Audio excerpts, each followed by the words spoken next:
I got in a really bad car accident, and this girl that I used to know took me through a brick wall at about 80 miles an hour, so stay tuned for that.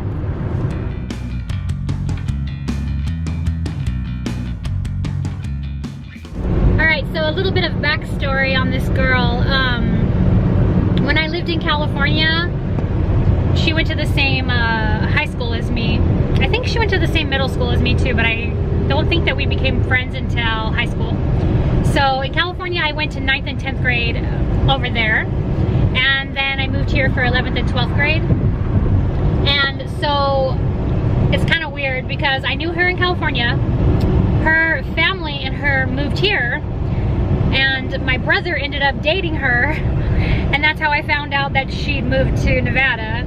Because I guess he remembered her also from high school, and somehow I think he ran into her at bowling or something like that, and they hooked up and they were dating. So I started hanging out with her again. So this one night we decided we were going to go to the drive-in movie theater here because I had never been there before, and her and this other girl, her and her other friend, we were all hanging out together, and we used to do like slumber parties and stuff, and so they wanted to go to the drive-in, and I was like, okay, well that's cool with me, I've never been there before, so let's go.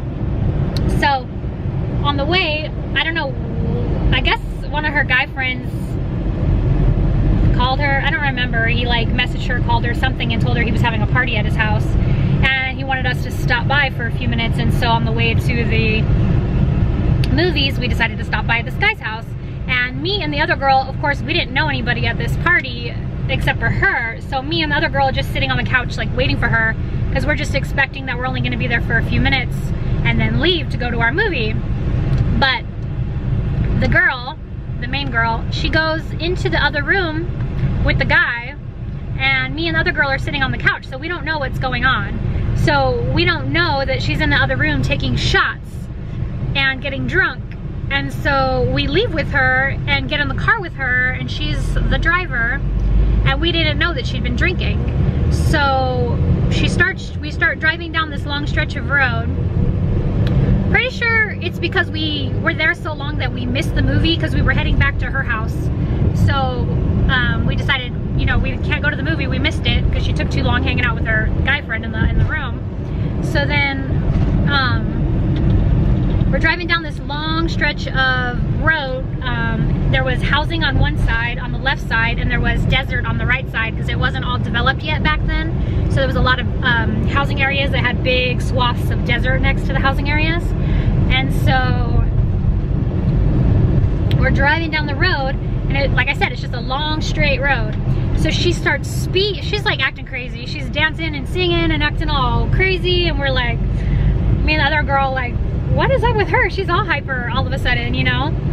And at first it was like, okay, this is cool, we're just having fun. And then I start to see, like, I'm sitting in the back, and I start seeing the speedometer is just going up, up, up, up, up, up, up, and we're in a 25-mile-an-hour residential area zone, and she's going like between 80 and 90 miles an hour. And I'm like, dude, you need to slow down. Like, what is wrong with you? Calm down. Why are you going so fast? Like, we're in a residential area, you need to slow down. And so she starts to slow down for like, I don't even know, like 5 or 10 seconds. And then she slams the gas again and starts going really fast. And she's doing this, waving her arms, singing, dancing. She's not really paying attention to me and the other girl, trying to tell her like, slow down, slow down. So I tell the girl in the front seat, I'm like, hey, I really think that you need to put your seatbelt on. And the girl's like, yeah, I think you're right. So right as she pulls her seatbelt, right when she clicks the seatbelt, the driver grabs the wheel and turns it really fast, because she's like, I'm about to miss our turn. She turns the wheel as fast as she can, still going 80 plus miles an hour, to turn into this residential area where the houses are. And of course, it's too sharp of a turn for how fast she's going, so we go across the sidewalk, through the rocks, and right into the brick wall into someone's backyard. And so the car is hanging over the brick wall, half out and half in someone's backyard. And thank God the girl in the front seat had just stuck her seatbelt on, because even though she had just stuck her seatbelt on, she still hit her forehead on the windshield because she was thrown forward so hard that she cracked her head on the windshield, and I'm convinced that she would have flown through the windshield and probably died if I had not just told her to put her seatbelt on. So thank God for that. And so the crazy thing too is that when the cops showed up, they didn't even breathalyze the driver. They didn't do anything. They just, like, she started crying hysterically, and I don't know if they just felt sorry for her or what, but somehow they didn't do anything. They just let her parents come and pick us up, and then they got like a tow truck to pull the car out of the wall. You know, well, that was before they let us go. And then that was it. But the crazy thing too is that so of course she got grounded and she got in trouble from her parents for this whole incident. And after that I was so sore. My body hurt so bad for like 2 weeks after the accident. But I don't know, for some reason my parents still let me hang out with her, so I went back to hang at her house again like the next week.